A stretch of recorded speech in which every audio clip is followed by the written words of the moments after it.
ख्वाजा हुसामुद्दीन साहब की नगरी, चौहानों की नगरी और नमक के लिए प्रसिद्ध पूरी दुनिया में सांबर शहर। उसी सांबर शहर के बाज़ार के अंदर जो ख्वाजा हुसामुद्दीन चिश्ती साहब की जो दरगाह शरीफ है, उसके बाहर हम खड़े हैं और सांबर की वक्फ जायदाद पे और दरगाह शरीफ पे और यहाँ की जो गंगा जमुनी तहजीब है, उसी का ये एपिसोड है जिसको आप आखिर तक देखिए। आदाब, मैं फ़ारूक खान, संपादक इकरा पत्रिका। थार न्यूज़ इकरा पत्रिका के इस चैनल में आपका स्वागत है, आपका इस्तकबाल है। जयपुर के पास में एक सांबर कस्बा है। पूरी दुनिया में सांबर कस्बा फेमस है और उसकी जो अलग अलग वजह हैं क्यों फेमस है। सबसे पहले तो सांबर की जो ऐतिहासिक पृष्ठभूमि है, ये एक तरह की चौहानों की राजधानी यानी चौहानों का जो एक बड़ा ख़ानदान है, उसका उठाव शाकंभरी चौहानों का सांबर की धरती से हुआ है।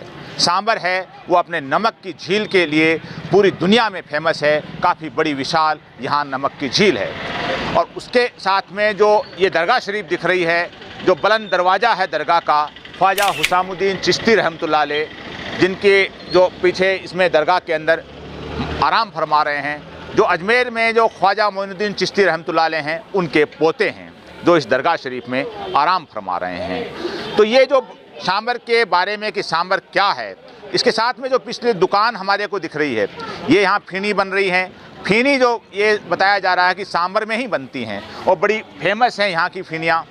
और अगर यहाँ की जो गंगा जमुनी तहजीब की बात की जाए तो ये दरगाह शरीफ है और जो दुकान है बगल में, ये अग्रवाल जी की है और यहाँ जो माँ ज्वाला रेस्टोरेंट, ये दुकान है। और इस हाथ की तरफ इस गाड़ी के पीछे हनुमान जी का मंदिर है और अगर हम पीछे की तरफ देखें तो श्री दिगंबर जैन मंदिर जो ये पीछे है। जो गंगा जमुनी तहजीब, जो भाईचारा है, जिसकी ज़रूरत है देश को, पूरी दुनिया को, कि दुनिया में हर किस्म की जाति और धर्म को लेकर के, संप्रदाय को लेकर के जो ध्रुवीकरण होता है, जो नफरत फैलाई जाती है, उसी चीज़ को जो सांबर का कस्बा है, सांबर का बाज़ार है, ये दरगाह का चौक है, ये मंडी है, जिसमें एक तरफ जैन मंदिर है, एक तरफ हनुमान जी का मंदिर है, एक तरफ दरगाह है।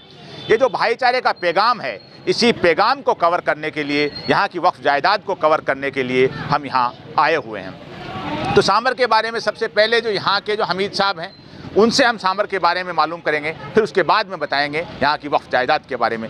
जी हमीद साहब, अभी आपके पास जो अंजुमन है, इस अंजुमन में आपके पास क्या पोस्ट है? मैं अब्दुल हमीद कादिर, साबिक सदर अंजुमन उसामिया इस्लामिया दरगाह शरीफ सांबर लेक। अब मैंने जो सांबर के बारे में बताया है, क्योंकि मैं बाहर का हूँ, आप यहाँ के मकामी हैं, यहाँ के आपकी पैदाइश है, ख़ानदानी है, सांबर के बारे में कुछ बताइए पहले तो। सांबर एक ऐतिहासिक तारीखी शहर है। सांबर में जहाँ नमक के लिए विश्व में प्रसिद्ध है, वहीं यहाँ की गंगा जमुनी तहजीब और धार्मिक महत्ता में चार चांद लगाए हुए हैं। यहाँ माँ शाकंभर माता का मंदिर है, जो पृथ्वीराज चौहान के वंशज से ताल्लुक़ रखती है। चौहान वंशज की कुल देवी कहलाया करती है। उन्हीं की देन है कि यहाँ सांबर जो है नमक है। उसके साथ साथ बाबा हज़रत ख्वाजा हुसामुद्दीन चिश्ती जिगर सोख्ता रहमतुल्लाह अलैह, जिसने अपना पूरा जीवन जो याद इलाही में, इश्क इलाही में और लोगों की खिदमत के अंदर पूरे वक्फ कर दी गई है। आप हुजूर गरीब नवाज के लाडले पोते हैं। गरीब नवाज के बड़े साहबजादे हज़रत ख्वाजा फ़खरुद्दीन पिया सरवार रहमतुल्लाह अलैह के आप जानशीन हैं। हुजूर गरीब नवाज के 3 लड़के हुए, ख्वाजा फ़खरुद्दीन पिया, ख्वाजा ज़ियाउद्दीन साहब और हज़रत ख्वाजा हुसामुद्दीन। ख्वाजा गरीब नवाज के बड़े लड़के ख्वाजा फ़खरुद्दीन के आप जब पैदा हुए ख्वाजा हुसामुद्दीन, उसी दिन ख्वाजा गरीब नवाज के एक दूसरे लड़के थे जिनका नाम हुसामुद्दीन था, वो घर बार छोड़कर याद इलाही, इश्क इलाही में गुम हो गए। उन्हीं में जो गरीब नवाज बड़े तरफ में और गमज़दा थे, तो गरीब नवाज के बड़े साहबजादे ख्वाजा फ़खर ने कहा कि एक हुसाम गया तो दूसरा हुसाम आ गया। तो हुजूर गरीब नवाज ने अपने बेटे ख्वाजा हुसामुद्दीन के नाम नामी पे, अपने गुमशुदा लड़के के नाम नामी पे अपने पोते का नाम ख्वाजा हुसामुद्दीन चिश्ती रखा। हुजूर ख्वाजा हुसामुद्दीन चिश्ती याद इलाही में जिक्र रहा करते थे। आप सांबर से जब दिल्ली जाया करते थे। आपके गुरु हज़रत निज़ामुद्दीन महबूब इलाही थे। आप अपने गुरु जी की वहाँ ज़ियारत के लिए जब जाया करते थे तो कस्बा सांभर हो के जाया करते थे। जब आप यहाँ से गुजर हुआ करता था तो सांभर में बड़ी शांति और अमन की जगह थी। आप यहाँ रुका करते थे, इसलिए आपने अपने आखिरी वक्त तक इस सांभर को ही अपना जाए नशीन बना लिया और आपकी दरगाह यहीं हुई। आप लगभग जलालुद्दीन खिलजी का दौर आपका दौर था। हमीद साहब ने ख्वाजा हुसामुद्दीन चिश्ती रहमतुल्लाह अलैह के बारे में, यहाँ के सांभर के बारे में, यहाँ के भाईचारे के बारे में बताया है। जो ख्वाजा हुसामुद्दीन चिश्ती रहमतुल्लाह अलैह, जैसा कि हमने पहले ही बताया है, ख्वाजा गरीब नवाज जो अजमेर शरीफ के हैं उनके पोते हैं। और ये जो इलाका है ये बड़ा कदीमी इलाका है, यानी चौहान वंश जो एक कदीमी ख़ानदान है भारत का, उससे ताल्लुक़ शाकंभरी चौहानों से यहाँ का है। तो यहाँ जो सांभर के इलाके से जब अजमेर शरीफ जाया करते थे हिंदुस्तान के जो मुस्लिम हुक्मरां, जो बादशाह, जो अफसर, जो दिल्ली से और दूसरे इलाकों से जाया करते थे, तो अजमेर का जाने का रास्ता था वो सांभर का इलाका ही था। यहाँ पड़ाव डालते थे क्योंकि जाहिर सी बात है घोड़ों पे, हाथियों पे, ऊँटों पे, पैदल यही सवारियाँ थी, तो यहाँ काफ़ी दिनों रहा करते थे। तो ये पूरा इलाका है एक गंगा जमनी तहजीब वाला इलाका है, जो किसी चीज़ का जाति को लेके, धर्म को लेकर के या संप्रदाय को लेकर के आज जो ध्रुवीकरण करने की कोशिश होती है, नफरत फैलाने की कोशिश होती है, उससे ये इलाका पूरी तरह से महफूज था। और जो मैंने सारे यहाँ के मंदिर और दरगाह के बारे में बताया भी है, तो यहाँ जो बादशाह, जो राजा, जो भी हुकूमत के लोग आते थे तो काफ़ी दिन यहाँ सांभर में रहा करते थे। जो हिंदुस्तान के जो मशहूर बादशाह जो मुगलिया सल्तनत के अकबर आजम, अकबर महान के नाम से हिस्ट्री में जाना जाता है, अकबर भी जब आते थे अजमेर शरीफ जाते थे तो सांभर के पास में पड़ाव डालते थे और सांभर में कई दिन रहा करते थे। तो ये तारीख़ है सांभर की। अब सांभर की जो वक्फ जायदाद पर आते हैं कि इतनी बड़ी तारीख़ जब सांभर की है तो यहाँ की बेशुमार वक्फ जायदाद भी है। कस्बा छोटा है, बड़ा भाईचारे वाला है और बड़ा एक खुशनुमा माहौल का कस्बा है।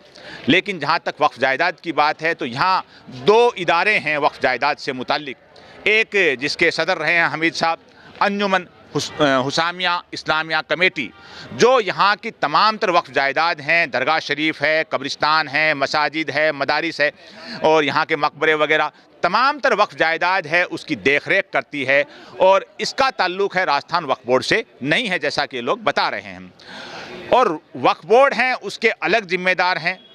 और जो वक्फ जायदाद का जो किराया आता है वो वक्फ बोर्ड के जिम्मेदार लेते हैं और बाकी जो देख रेख साल संभाल है ये अंजुमन के लोग करते हैं। यानी अंजुमन के लोगों के पास वक्फ जायदाद से मुतालिक जो भी आमदनी होती है उसका एक पाई भी नहीं आता है, जैसा कि यहाँ के लोगों ने बताया है। और किराया वगैरह जो आता है वो वक्फ बोर्ड में चला जाता है। अब देखिए जो यहाँ की और एक चीज़ जो राजधानी जयपुर है, उसी जयपुर ज़िले का एक हिस्सा है सांभर और जयपुर से 60-70 किलोमीटर दूर है। यहाँ बताया ये जा रहा है कि यहाँ 48 मस्जिदें हैं, 48 मस्जिद हैं, जिसमें से 10-11 मस्जिदों में नमाज होती है, 10-11 मस्जिदें आबाद हैं। तमाम तर मस्जिदें हैं वक्फ बोर्ड के अंडर में हैं। लेकिन वक्फ बोर्ड उस ताल्लुक़ से वहाँ जैसा कि हमने खबर मिली कि उन जगह वक्फ बोर्ड है कोई ख़ास देख रेख नहीं करता है, वक्फ बोर्ड को कोई मतलब नहीं है। राजस्थान वक्फ बोर्ड का जो ऑफिस है वो यहाँ से 60-70 किलोमीटर दूर राजधानी जयपुर के अंदर है।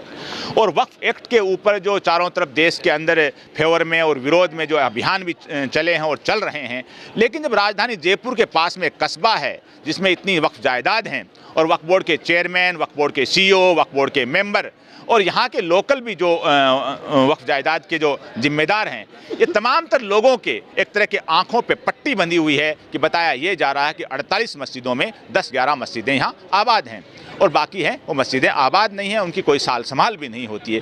ये तमाम तर हालात क्यों बने? जाहिर सी बात है कि वक्फ बोर्ड की नाअहली से, कि जो वक्फ बोर्ड है राजस्थान में, जो पूरे राजस्थान की जो देख रेख करता है कि बाड़मेर से लेकर धौलपुर तक और गंगानगर से लेकर कोटा और झालावाड़ तक जो 700-800 किलोमीटर के अंदर फैला हुआ राजस्थान है, उसकी देखरेख कैसे होगी जब राजधानी जयपुर के पास में बसा हुआ कस्बा है 60-70 किलोमीटर, वहाँ भी वक्फ बोर्ड आकर के अपनी जायदाद की निगरानी नहीं कर पा रहा है कि यहाँ की जो किराया है वो वक्फ बोर्ड ले लेता है और अंजुमन है जो देखरेख कर रही है उसको एक पाई भी नहीं मिलती है। सच्चाई क्या है ये वक्फ बोर्ड के लोग जाने, अंजुमन के लोग जाने या यहाँ के जो वक्फ के जिम्मेदार जाने। लेकिन सबसे बड़ी दर्दनाक पीड़ा यहाँ की यही है कि वक्फ जायदाद हैं वो पूरी तरह से बदहाल हैं, उनका कोई धनी धोरी नहीं है। लोकल लोग जैसे भी अपना चंदा चिठा करके जो भी है उसका देख रेख करते हैं, लेकिन वक्फ बोर्ड इस मामले में कोई भी कुछ नहीं करता है। हाँ, आमदनी है वो ज़रूर वक्फ बोर्ड में चली जाती है, जितनी भी हो, जो किराया वगैरह दुकानों का आता है। इसके अलावा जो यहाँ जो हम जो आपको जो अलग अलग कब्रिस्तान हैं, यहाँ का जो एक मकबरा बताया जा रहा है, उसको भी हम आपको इस एपिसोड में दिखाने की कोशिश करेंगे। तो यहाँ एक बड़ा तारीखी ये शहर है, ऐतिहासिक शहर है, जो पहले भी मैंने बताया कि गंगा जमनी तहजीब के लिए पूरी दुनिया में मशहूर है। और उसी का पैगाम देने के लिए, उसी चीज़ को बताने के लिए आज हम सांभर में आए हैं, क्योंकि मुद्दा वक्फ जायदाद का भी था। वक्फ बोर्ड को भी ये बताने के लिए कि आपके जो हेडक्वार्टर है राजधानी जयपुर में, उससे 60-70 किलोमीटर दूर ये कस्बा है, उनकी वक्फ जायदाद बदहाल क्यों है।